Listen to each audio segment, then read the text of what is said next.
तो कार्बन के outer most shell में 4 इलेक्ट्रॉन होते हैं और यही जब कार्बन किसी दूसरे एटम के साथ रिएक्शन करता है तो यही 4 इलेक्ट्रॉन रिएक्शन में भाग लेते हैं। इसके अंदर जो कम्प्लीटली भरे हुए सेल होते हैं उनमें उपस्थित इलेक्ट्रॉन का केमिकल रिएक्शन में कोई रोल नहीं रहता है, कोई रोल नहीं रहता है। यदि रिएक्शन में इलेक्ट्रॉन भाग लेते हैं तो केवल और केवल वैलेंट इलेक्ट्रॉन ही भाग लेते हैं। तो इस प्रकार से जब कार्बन का हम लोग इलेक्ट्रॉनिक कॉन्फ़िगरेशन ड्रा करते हैं तो के सेल और एल सेल में, के सेल में 2 इलेक्ट्रॉन आते हैं और एल सेल में 4 इलेक्ट्रॉन आते हैं। तो सबसे आउटर मोस्ट सेल में इलेक्ट्रॉन्स ही केमिकल रिएक्शन में भाग लेते हैं, इसलिए इनकी वैलेंसी, इसकी वैलेंसी 4 होती है, 4 होती है। इसलिए कार्बन को हम टेट्रावैलेंट एलिमेंट कहते हैं। तो carbon is a tetravalent element. अब हम बात करते हैं इसके आकरेंस की। आकरेंस मतलब प्राप्ति, यानी अवेलेबिलिटी इन द नेचर, यानी प्रकृति में यह किस किस रूप में मौजूद होता है इसके बारे में हम जानेंगे। तो सबसे पहले कार्बन प्रकृति में 2 स्टेट में अवेलेबल होता है, एलिमेंटल फॉर्म में और कंबाइंड फॉर्म में। एलिमेंटल फॉर्म बोले तो यह कार्बन अपने एटम रूप में किसी के साथ न जुड़ा हुए अवस्था में मिलता है, और कंबाइंड फॉर्म मतलब यह किसी दूसरे एटम के साथ जुड़े हुए अवस्था में मिलता है। फॉर एग्जाम्पल, हमारे अर्थ क्रस्ट और एटमॉस्फेयर में कार्बन बहुत ही कम मात्रा में अवेलेबल है। कम मात्रा में अवेलेबल होने के बावजूद भी ये बहुत ही महत्वपूर्ण एलिमेंट है हमारे लिए, क्योंकि पूरे जीव जंतु, पेड़ पौधे कार्बन पर ही बेस्ड है, आधारित है।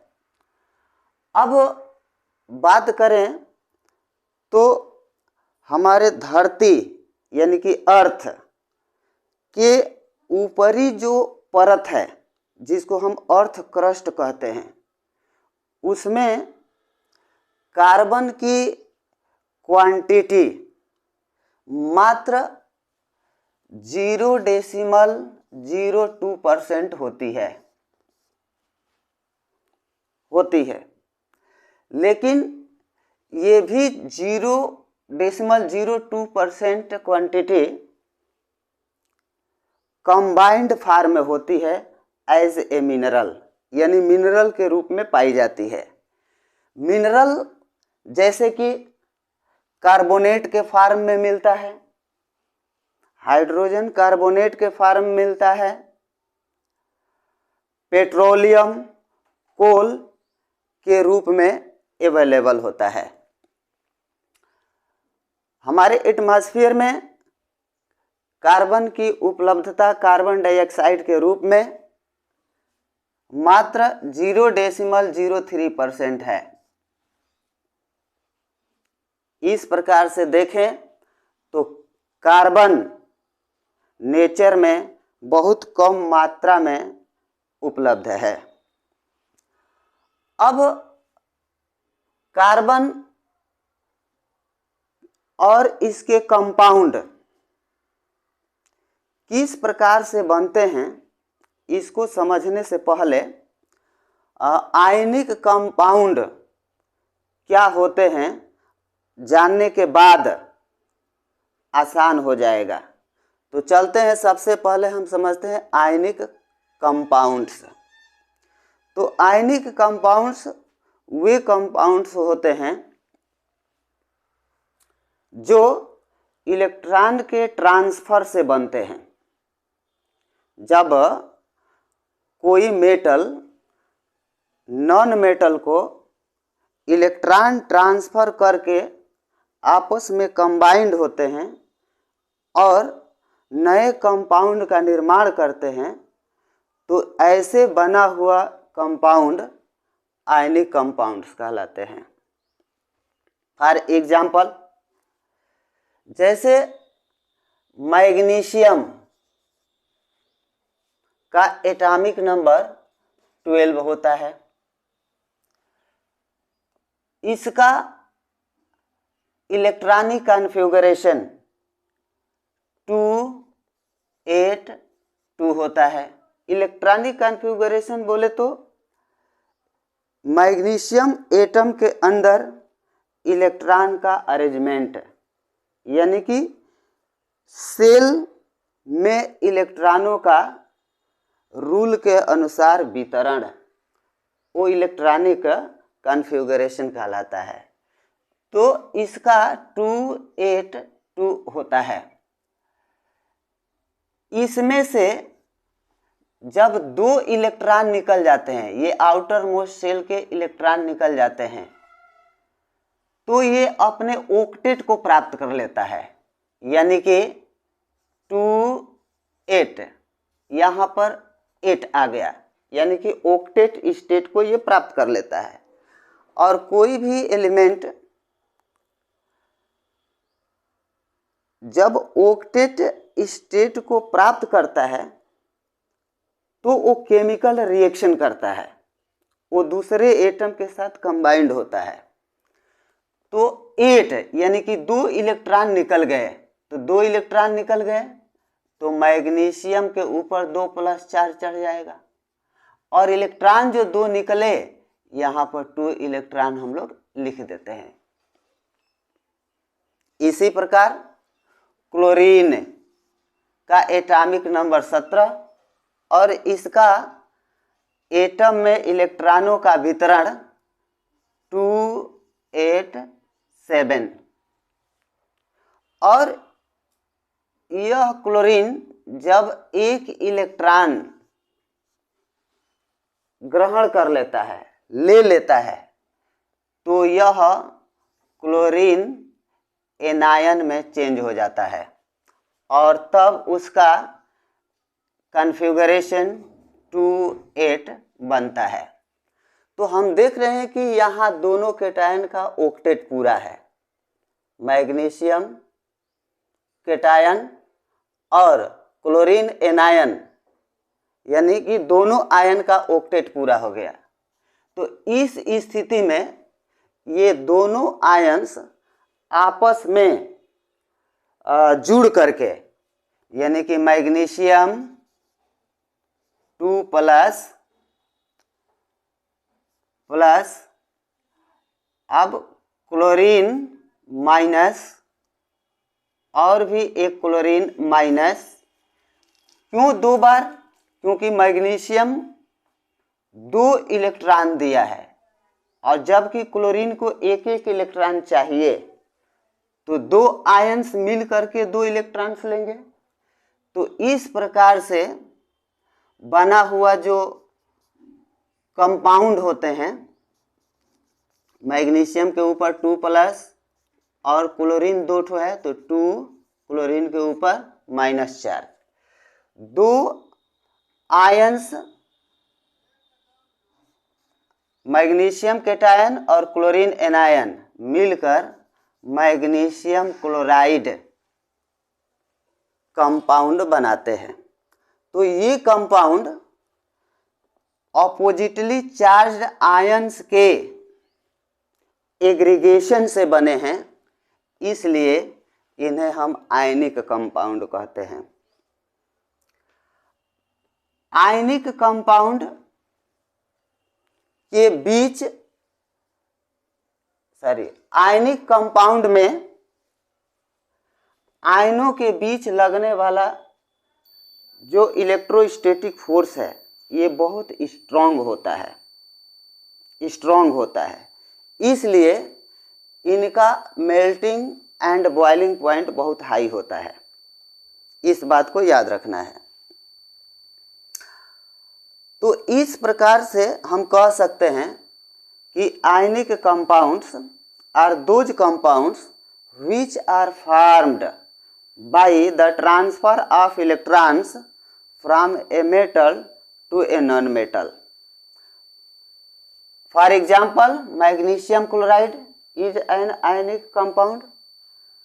Potassium iodide is also an ionic compound, and barium chloride is also a ionic compound. तो ये सभी कंपाउंड्स इलेक्ट्रॉन का ट्रांसफर करके यानी कि लेन देन करके कंपाउंड बनाते हैं, तो इन्हें हम आयनिक कंपाउंड्स कहते हैं। अब बात आती है प्रॉपर्टीज ऑफ आयनिक कंपाउंड्स की। तो आयनिक कंपाउंड्स की प्रॉपर्टी में सबसे पहले है फिजिकल नेचर,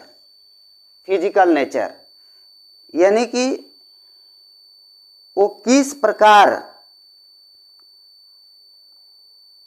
अपीयरेंस में, साइज में, कलर्स में, density, boiling point, melting point, ये सब फिजिकल प्रॉपर्टी कहलाती है या फिजिकल नेचर कहलाता है।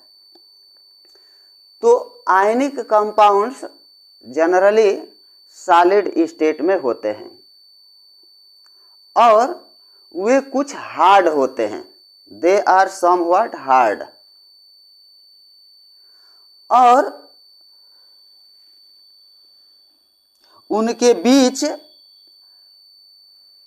इलेक्ट्रोस्टैटिक फोर्स स्ट्रांग होता है, इसलिए वो हार्ड होते हैं। उसके बाद आता है melting and boiling point. Ionic compounds का सॉलिड स्टेट से लिक्विड स्टेट में चेंज होने के लिए यानी कि मेल्ट होने के लिए और बॉयल होने के लिए इन्हें हाई टेम्परेचर की आवश्यकता होती है, उच्च टेम्परेचर की आवश्यकता होती है। क्यों?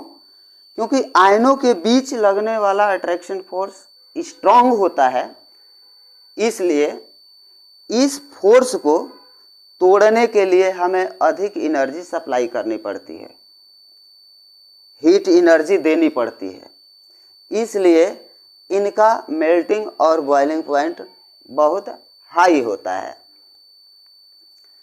इसके बाद आते हैं आयनिक कंपाउंड्स की सॉल्युबिलिटी बोले तो घुलनशीलता। इन्हें जब हम पानी में घोलते हैं तो ये आसानी से घुल जाते हैं। इसका मतलब कि ionic compounds are soluble in water.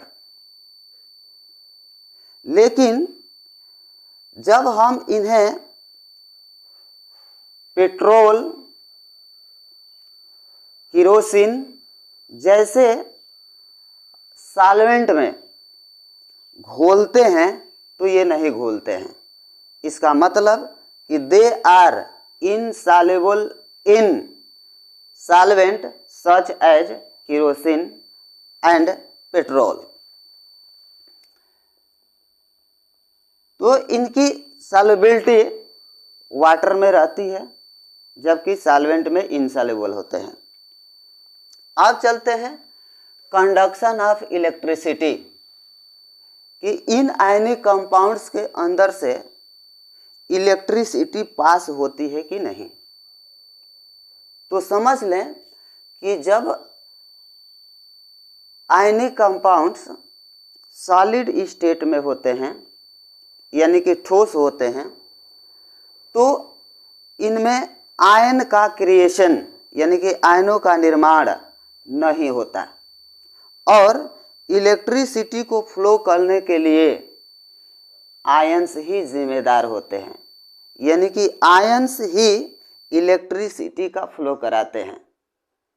तो सॉलिड स्टेट में आयंस होते ही नहीं हैं, इसलिए आयनिक कंपाउंड्स अपने सॉलिड स्टेट में इलेक्ट्रिक करंट को फ्लो नहीं होने देते।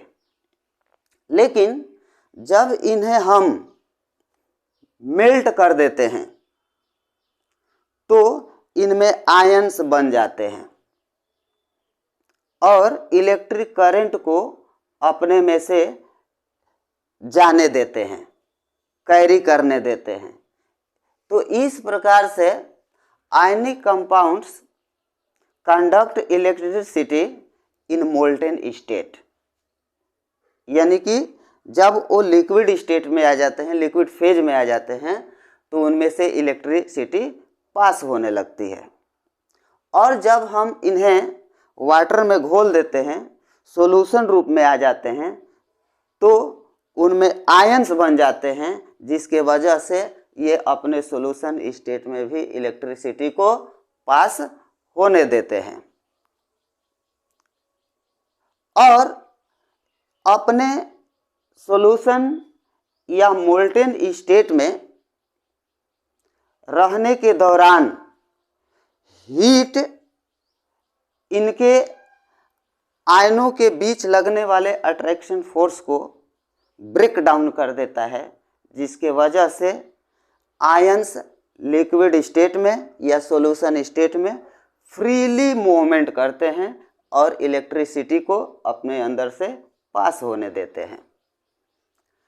तो इस प्रकार से आयनिक कंपाउंड्स इलेक्ट्रॉनों के ट्रांसफर से बनते हैं। अगले वीडियो में हम लोग पढ़ेंगे इलेक्ट्रोवैलेंट कंपाउंड्स, जिसमें कार्बन एक ऐसा एटम है, ऐसा एलिमेंट है जो कोवैलेंट कंपाउंड बनाता है और कोवैलेंट कंपाउंड्स इलेक्ट्रॉनों के शेयरिंग से बनते हैं। तो इसको हम अगले वीडियो में डिटेल से बताएंगे और इस पूरे चैप्टर को बहुत ही आसानी से बेसिक तरीके से हम लोग कंप्लीट करेंगे। Thank you.